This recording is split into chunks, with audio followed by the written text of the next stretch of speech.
an ambitious young woman loved by the community. Everyone was friends with Terry. She was hardworking, had 2 jobs.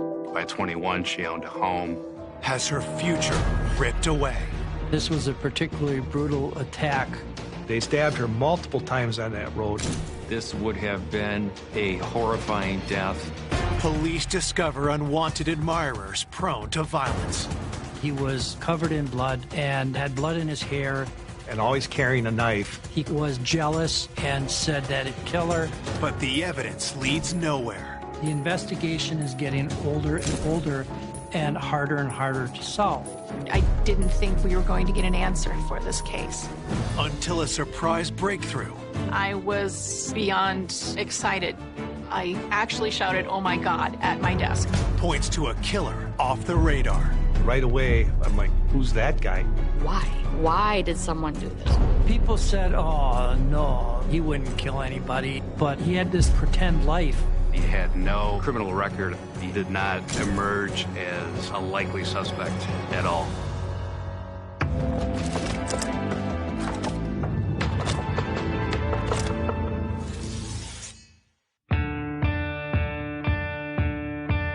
Germantown, Wisconsin, a sleepy village celebrated as one of the best places to live in America. I grew up in Germantown. It's, a small community. I would ride my bike to the store for my mom. It was not someplace that you were afraid of. Germantown is a small town near Milwaukee, a lot of farmland, a lot of open spaces, just a lot of dairy farming, some factories, and homes. But on May 28, 1999, this bedroom community wakes to a horrific crime. Yeah, we're having a body up here on River Lane. There's a green car there, green Pontiac car. She's laying on the curb. There's blood on the road. I got a phone call that there was a suspected homicide in the industrial park. I immediately went to the crime scene. I saw a vehicle on the side of the road facing west, a large amount of blood in the roadway. I observed what appeared to be footwear impressions in blood. I saw what appeared to be drag marks of blood, 2 large pools of blood, and alongside the vehicle was a female lying face down. When we rolled her over, she had a significant number of what appeared to be stab wounds on her front. She had stab wounds on both sides of her neck. She had some blood on her hands, and, we're always hoping that there's a fight so she can either scratch the attacker. So the hands were swabbed for DNA. We proceeded with the perspective. She may have not been expecting it, and things went south very, very fast. I do believe there was rage in this case. That usually is indicative of personal, that they know each other, and it's almost to the point of overkill. Who was this woman who had been so savagely murdered? Investigators looked to the victim's car for answers. The vehicle itself appeared to be parked in a reasonable manner alongside the road. Her car keys were by her body, so she probably had them when she got out of her car and then dropped them in the fight. The keys indicated that she willingly got out of the vehicle and talked to someone, and then the homicide occurred. The stabbing continued not only in the roadway, but on the grass at 2 different locations, and then it looked like it may have occurred alongside the vehicle. There's blood spatter and cast off on her wheel, on her hood, on her fender, and up on her windshield. Her purse was in the vehicle. There was $200 in her purse. This was not a robbery. This was something else. After finding a driver's license, police determine the victim is 22-year-old Teresa Wesolowski.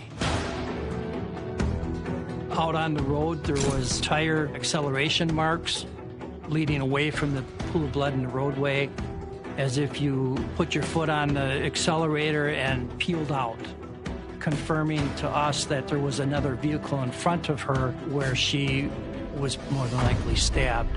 Police comb the crime scene, but no murder weapon is found.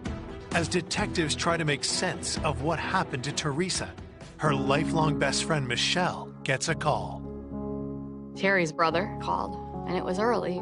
Not that it was out of the ordinary, because we were all so close. And so I answered, and he's like, Michelle, Terry never came home last night. Well, I'm going to start calling police departments. And Germantown said, we have her name on file. You'll have to come and speak to a detective. Michelle and Teresa's brother rushed to the station. They had last seen Teresa the day before when she left for work. I'll never forget, the officer was in front of me. And I said, where is she? And he said, I'm sorry, she's gone. And I just remember screaming, someone just told me my friend is gone. What does gone mean? Born in Germantown, Wisconsin, Teresa Wesolowski grew up an outgoing girl with a magnetic personality. Everyone was friends with Terry. We became best friends in 6th grade. And from that moment on, we were inseparable. We were sisters. There were not many people that called her Teresa. She was always Terry. I think the only time that I remember her being called Teresa was when her mom was mad. When we had done something wrong. It was always just her and I on the playground. I mean, we were just always, I want to say, running the neighborhood, you know? I can't remember a weekend that I wasn't at her house. As she got older, Teresa was fiercely independent, buying a car at 16 and moving out on her own at 18. She was working at Cousins Subs in Mequon, and she would go there at 7 a.m., and she would get done by 1, and she would head over to Stone Container, and she would work till 11 o'clock at night. Despite a heavy work schedule, Teresa loved to be social. Oh, Terry was fun. You know, Terry liked attention, and she definitely liked the attention from men. Men just seemed more attracted to her. She was young, she was beautiful. Any guy would have wanted that. How, then, did someone so driven and well-liked meet such a horrible fate? Young female, you know, at the beginning of her life, getting things together, and it's ended. Back at the station, investigators reach out to Teresa's family and friends to piece together the hours leading up to her death. Her shift ended at 11, and the last that anybody saw of her that we know of was that she got into her vehicle and left that parking lot. During the interviews, detectives get their first tip. That morning, the officers received a contact from somebody at the Department of Public Works. They had a channel on the same radio system that the police department was on, so they would know that the homicide occurred. They indicated that somebody driving a truck pulled into the parking lot. An individual got out, and they said that he was covered in blood and had blood in his hair. Is this man somehow connected to the crime scene? Detectives head over to interview the witnesses, who tell police they'd never seen the man before. We were told the truck driver asked if there was a hospital nearby, and then he indicated now he'd just clean up in the bathroom, which he did, and then left. It's very common that the person who's doing the attacking gets stabbed too or cuts himself, especially if there's a struggle. Now we had a suspect, a viable suspect, and now we needed to find that person to figure out what happened. Coming up, detectives uncover suspects with violent tendencies. He said he can cut people like paper. He could become abusive and violent. And untangle a web of deception. Well, he was never married. He didn't have any kids. He said, I don't want to be a snitch. Leading them to a suspect they never imagined. We really felt that we had turned a corner on this case. It was almost surreal. It got me because it wasn't anyone I knew.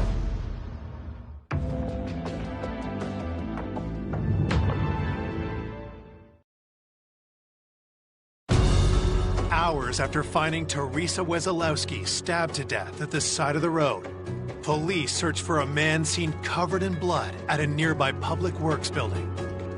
We had a very good police artist. He did a sketch of the individual based on the statements from the witnesses, put the word out there into the community. While police wait for leads on the bloody man, they shift their attention to Teresa's home to look for clues. I went down to Teresa's house. We made a search of the residence. I checked the shoes in the residence against the footwear impression at the crime scene, and none of them matched. So the footwear impression at the scene weren't Teresa's. Investigators talked to Teresa's family and friends, hoping to learn more about her. They learned she was dating someone named Charlie.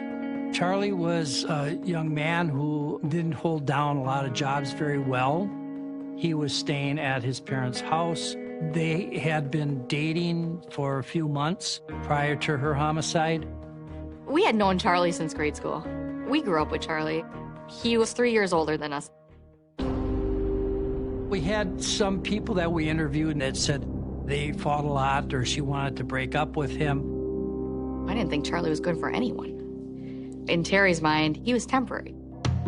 A couple of weeks before her homicide, we found out that he borrowed her car while she was at work and failed to pick her up.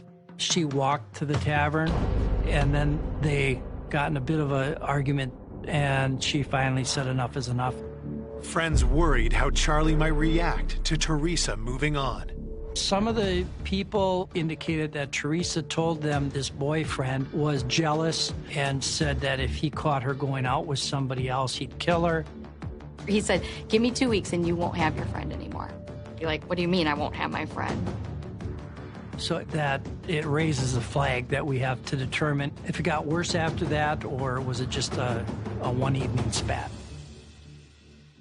You know, stabbing is very personal. That usually is indicative that they know each other. Why did someone do this? What did she do that was so bad that someone had to stab her repeatedly in this crime of passion? Police immediately bring Charlie in for questioning. Charlie was very nervous and seemed to act like he didn't really want to be there. When police asked Charlie where he was the night of the murder, he says he was home. He lived in the basement of his parents' house, and he was alibied by his mother. I remember the mother claiming there's no way he could get out of this house without me hearing it. However, he slept in the basement, which the patio door opens up from the basement outside, so he could leave the house without his parents knowing. At times, Teresa got off of work at 11 at night, and she's found in the morning at 5 or 6 o'clock. So his alibi has weaknesses. It's not airtight. Could Charlie have snuck out, driven to see Teresa, and murdered her? Did Charlie have access to a car? He borrowed cars from people a lot. So could he have had a car that night? Yeah, he could have. The homicide's probably less than 5 miles from his house. Police looked to the tire track evidence. The tire tracks at the scene were measured and documented.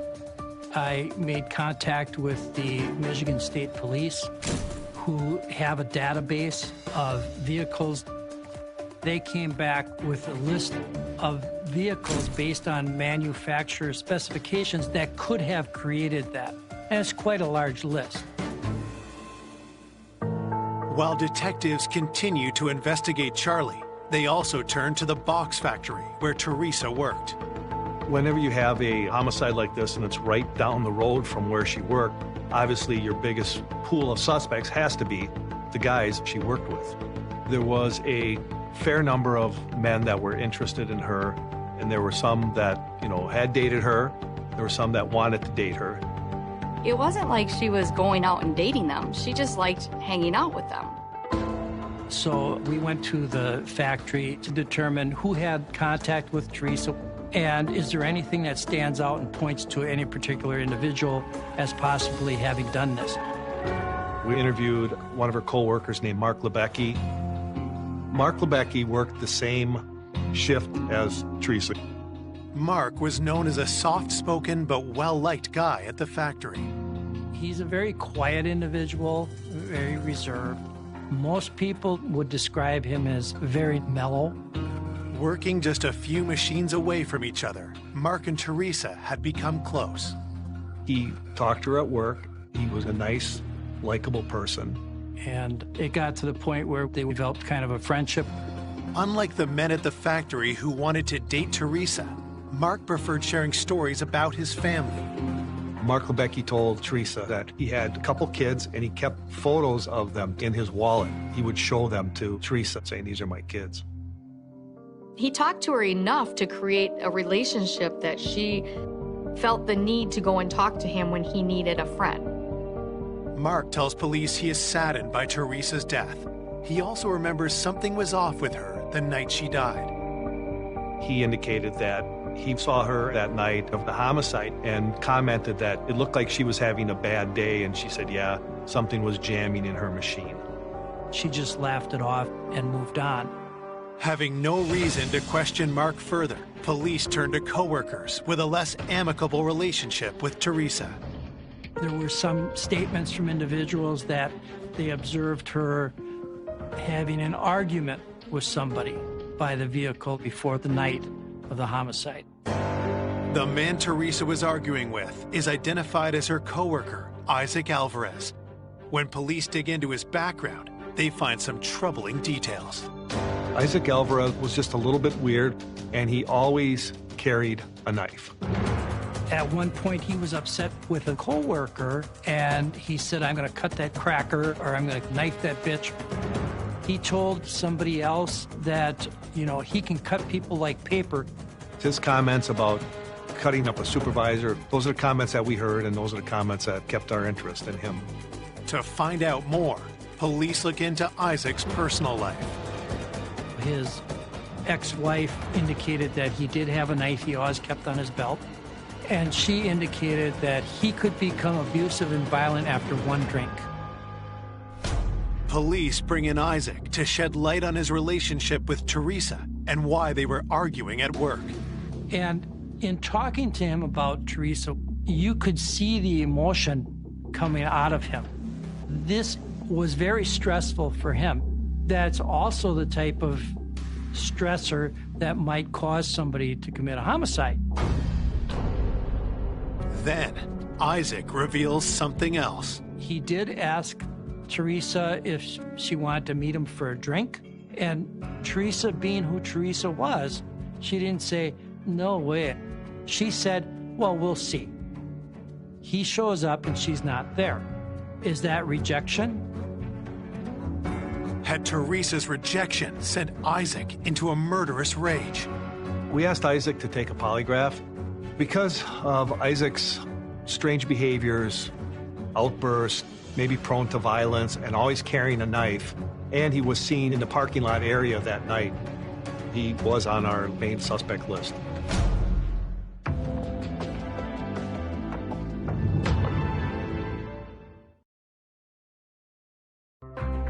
While investigating the stabbing death of Teresa Wesolowski, police focus on her coworkers.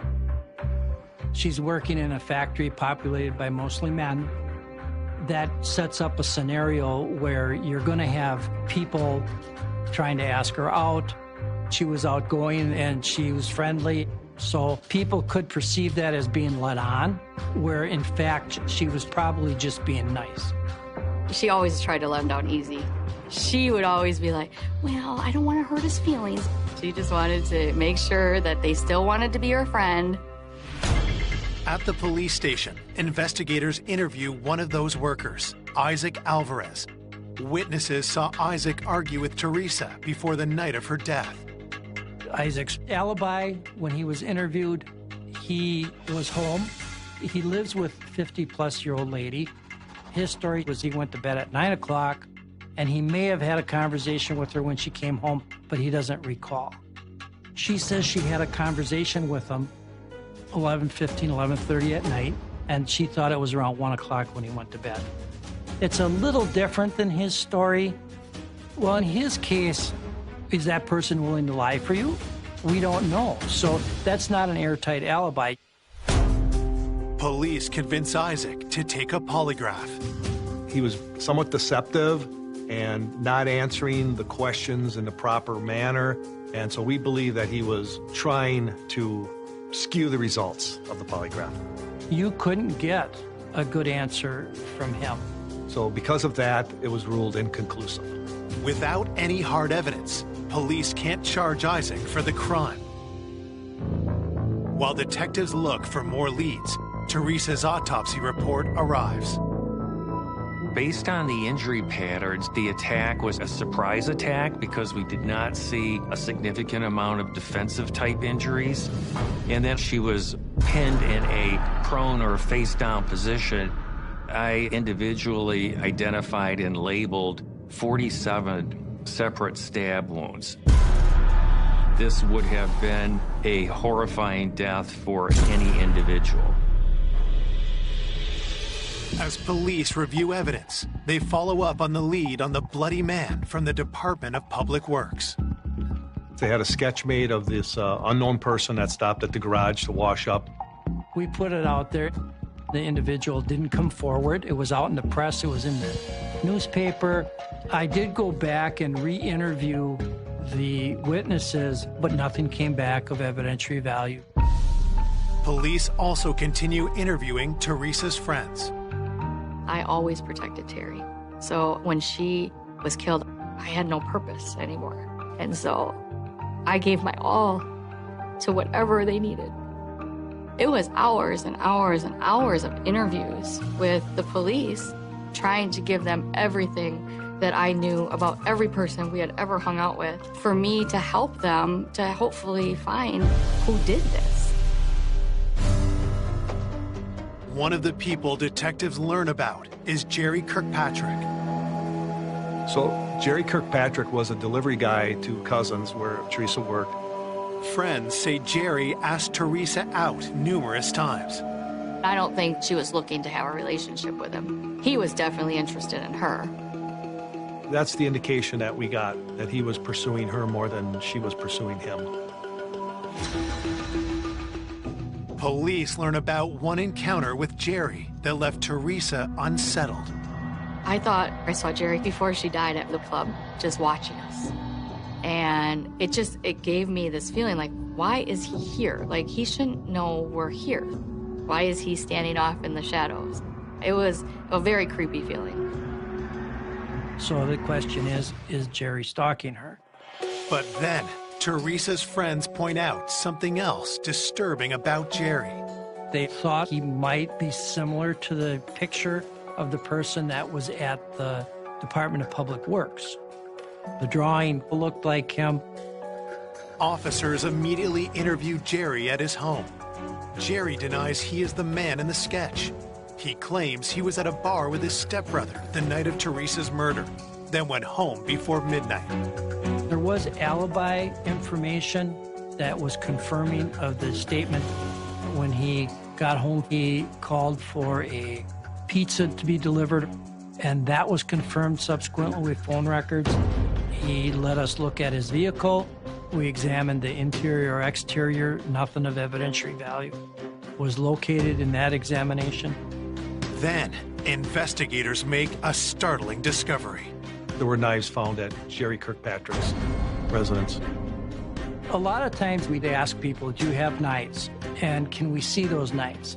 Do you mind if we have them tested? A lot of times that's done for a reaction. So he presents 4 or 5 knives. He did let us look at them when we were at the house. We even submitted them to the crime lab to have it analyzed. While investigators wait for results, Jerry's landlord delivers some alarming news. What happens within the next few days is he talks to his landlord about breaking his lease. Jerry Kirkpatrick decided to move out of town, and that's in the midst of being interviewed and the investigation. So right away, that raises our suspicion. Was Jerry trying to give detectives the slip?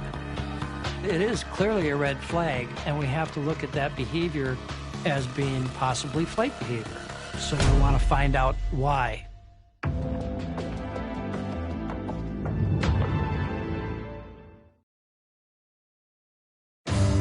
While investigating Jerry Kirkpatrick for the brutal stabbing of 22-year-old Teresa Wesolowski, detectives learn from Jerry's landlord he's about to skip town.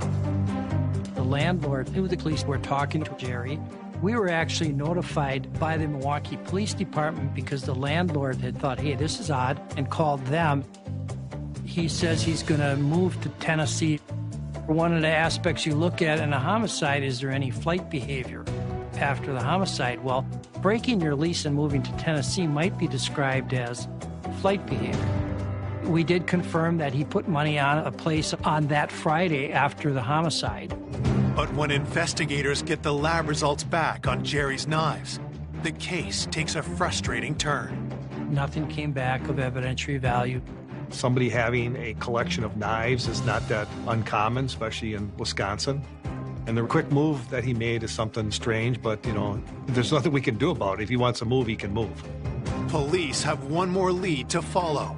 Jerry's resemblance to the bloody man at the Public Works building. He fit that description. We actually did an in-person lineup with Jerry, and he was not picked out by the individuals that observed this person driving the truck. That person was never identified and never located. Without any hard evidence linking Jerry to the murder, police have to let him go. Weeks go by, and investigators worry the case will grow cold. We're doing interviews. Some people we're re-interviewing. But as time moves on, the investigation is getting older and older and harder to solve. As the weeks turn into months, investigators doggedly work the case. Well, I technically could have retired about 5 years before I did. A lot of it is to bring justice for the victim, but also to bring some sort of resolution or closure for the family. The police kept telling me that it was someone close to her because of the horrific nature of it. I alienated myself from people because I just didn't know who I could or couldn't trust. Months turn into years, but Teresa's loved ones make sure she's not forgotten. Once a year on the date of the murder, the families would come out and hold vigils. It was a way for the family to try to say that we're still fighting to resolve this case. But we use it as a way of seeing who is showing up and maybe more importantly, who isn't showing up. Nothing seems out of the ordinary until 2005, 6 years after the murder, when Teresa's family notices something unusual. Her mom had called me and said, "Did you happen to go out and leave flowers for Terry?" And I said, "No, I didn't." These arrangements showed up, and they checked around and didn't know who put them there. So that always leads you to believe, is there somebody out there that's feeling guilty about committing a homicide and leaving something on a gravesite? We had a camera installed to see if maybe we could identify the next time somebody did something like that. But we didn't capture any image or anything. For detectives, it's another dead end. But then, with the investigation on the brink of going cold, a new forensic technology turns this 6-year-old case red hot. In 2005, I got a contact from the Wisconsin Crime Lab, and Patty said, "Hey, I want you to submit this list of items for us to analyze using a technique called YSTR DNA testing." With YSTR DNA testing, it allows us to find a very small amount of Y chromosome male DNA and a very large amount of DNA from a female source. So it's like finding that single grain of salt in a large bag of sugar. Early on, when we had the blood evidence on Teresa's hands tested, it all came back as her DNA. That's a problem because it's not giving us a lead. What happens if we strip away all the X chromosomes? If she's a female and that's all her blood, there should be nothing left.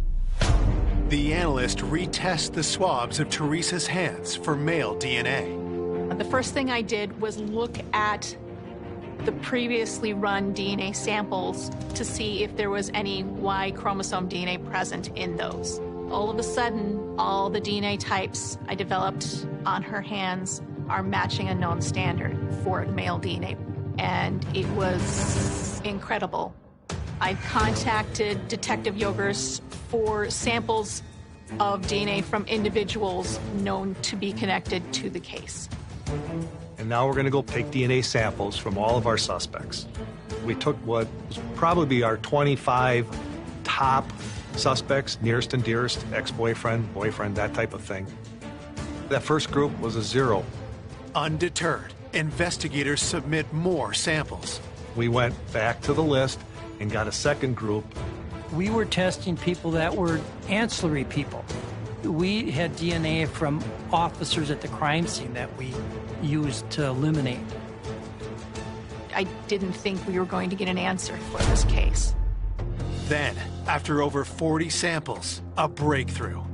The testing came back, and only one person matched the Y chromosome found mixed into the blood on Teresa's hand.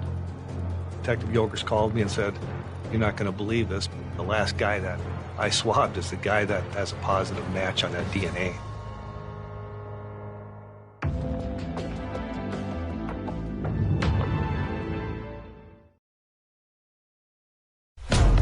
After 7 years investigating the murder of Teresa Wesolowski, detectives have now matched DNA from the scene to one of their suspects. I was beyond excited. I actually shouted, "Oh my God," at my desk.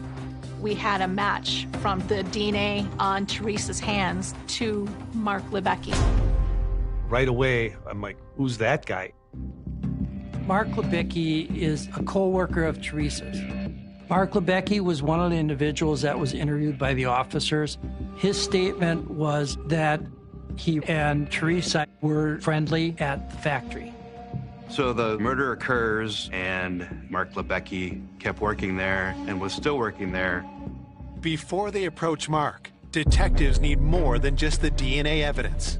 Now, the other heavy lifting starts because even the DNA evidence isn't going to stand on its own. So we need to bring all these other factors into play in building a case that's sufficient for the DA to charge. First, detectives go back to the factory to dig deeper into Mark's background. Some people said, "Oh, no, Mark Lebecki, he wouldn't kill anybody. He's just a puppy." He would show people pictures of little girls, and he said they were his daughters. "What do you think I should get them for Christmas or birthday, whatever?" When detectives look closer, they discover Mark isn't all he claims to be. Well, he was never married. He didn't have any kids. So this is just like weird. He had this like pretend life. Mark Lebecki was pretty much a loner, lived with his parents in a mobile home in a rural area, apparently liked to watch television, play video games. I think it was just a big fantasy with him, a big game to try to fit in. What else had Mark been hiding? We had one person that said that Mark had asked her what she thought he could do to better his chances with going out with Teresa. So he clearly had a focus on her.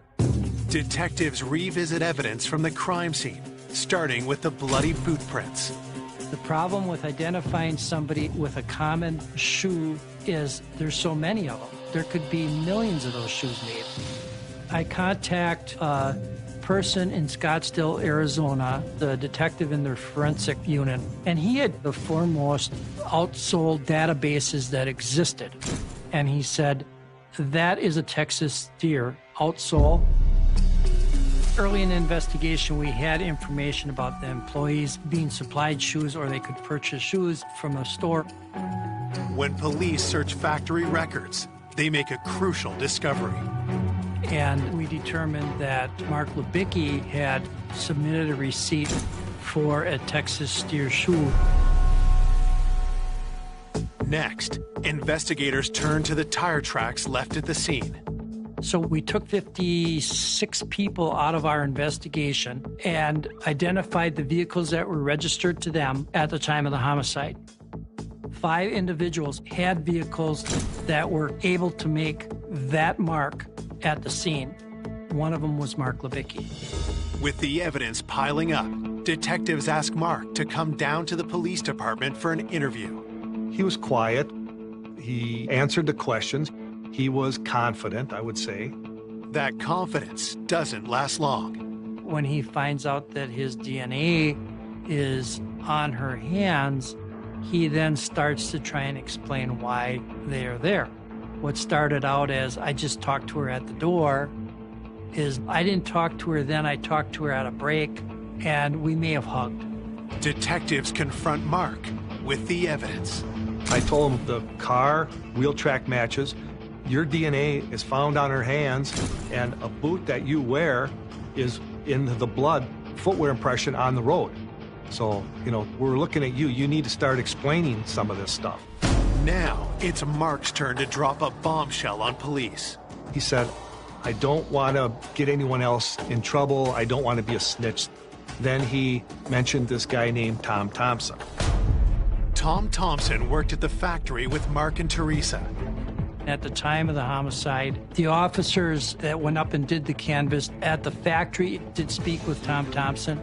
His statement to them was that he knew Teresa. He wasn't necessarily friends with Teresa. They never dated, anything like that. Mark tells them what happened the night of the murder. Mark said he stopped on the side of the road to buy some cocaine from Thompson.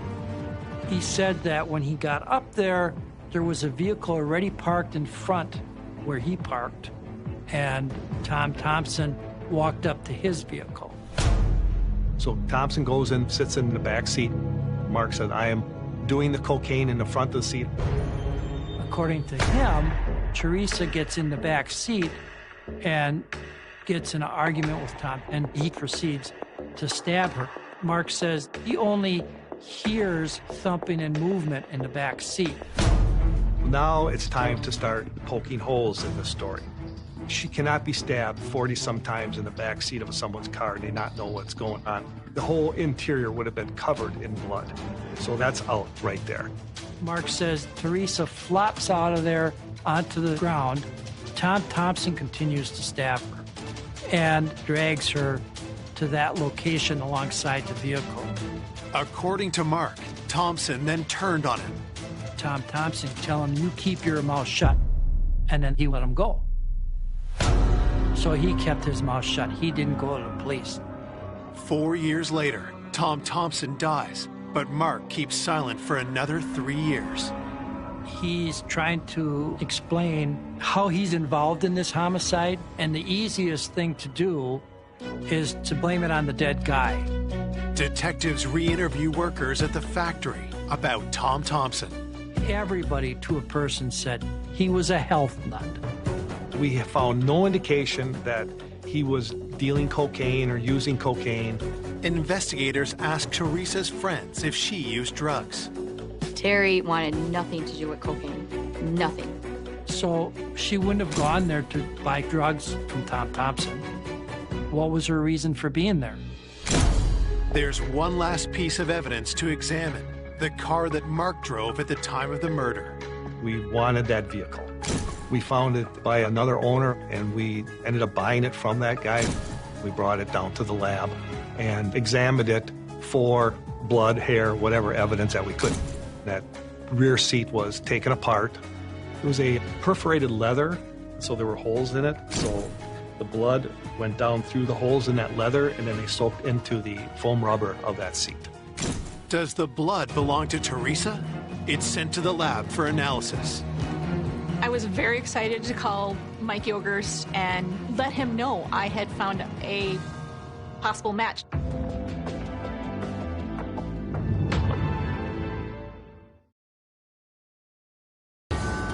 Ten years after 22-year-old Teresa Wesolowski is stabbed to death, detectives are waiting to see if blood found in the back of coworker Mark Lebecki's car belongs to her. Those DNA profiles matched the DNA profile from Teresa Wesolowski. Oh, it was significant. It was an important moment.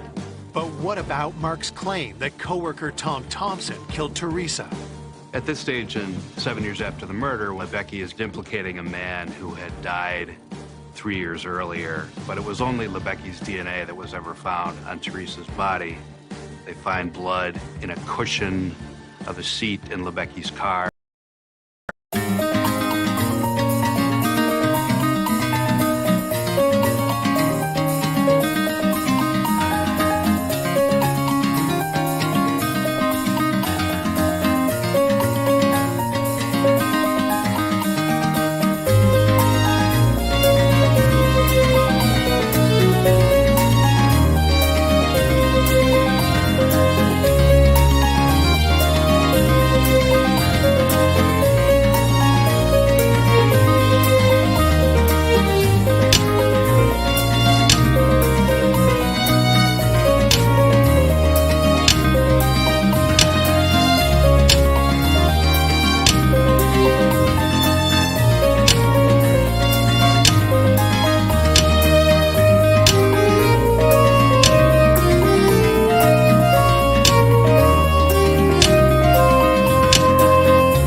that that's Teresa's DNA. They have his DNA, her DNA, and at that point, the case was made. That was the final thing that district attorney needed to issue the charge. We really felt that we had turned the corner on this case. Detective Yogers called me and he said, I just want to let you know that we are going to make an arrest. And I was so excited. I was waiting, just waiting for the news. Detectives go to the box factory where Mark works. We watched for him to come out of the building, and Kim and I walked up to him and told him he was under arrest. I was excited. It was a good day. Mark denies killing Teresa, so investigators are left to piece together what really happened that night. I think Mark Libicki was a very lonely person that probably imagined a relationship with Teresa and decided she was the one. She was just being nice to people. And he probably read that for more than it was. I think for Terry, it was more that this guy was telling him his problems at work, and she was a listener. She would listen. He wore on her heartstrings and her niceness as a person. Then, on May 28th, 1999, Mark made his move. I think that she was coming out of the building, and Mark, for whatever reason, convinced her to meet him. They meet at the back of the vehicle. I think that he probably did ask her to come back to his place for the night. And when she said no, he just went on a rampage and just started stabbing her. He stabbed her multiple times on that road. Then he dragged her over to that grass. He stabbed her some more. There's blood flying up on her car. He was a monster that night. We can only guess at it because he's not talking. We don't have to prove why he did this. We just have to prove that he did. After the vicious stabbing, Mark returned to his normal routine. Mark Libicki continues to work at the factory. He doesn't make any erratic move like moving away or changing jobs. He just sort of carries on with life as he did before the murder. He had no criminal record. Mark Libicki certainly did not emerge as a likely suspect at all. It was shocking to hear that Mark Libicki had killed Teresa. It was almost surreal. It got me because it wasn't anyone I knew. At trial, Mark Libicki enters a plea of not guilty and sticks to his story that Tom Thompson killed Teresa. Clearly, his incentive was to try and show somebody else did it back there. But that doesn't hold up. I don't think the jury bought that at all. Mark is convicted of first-degree murder, and in November 2010, he is sentenced to 30 years in prison with no chance of parole. Mark Libicki did not admit guilt. The judge noted that Libicki never expressed any remorse. In his mind, he's still not guilty. And the judge even said to him, I hope that someday you will admit to yourself that you've done this, because you have done this. The journey was long and tedious. It will never replace Teresa for the family. She was a good kid. She was moving forward with her life. She probably would have maybe had grandkids. All those things are lost because of Mark. I have pictures up of us. We had always said we would grow old together and raise our children together. My kids always ask, Mom, why was your friend murdered? I don't know. Is she in heaven? Yeah, I think she is.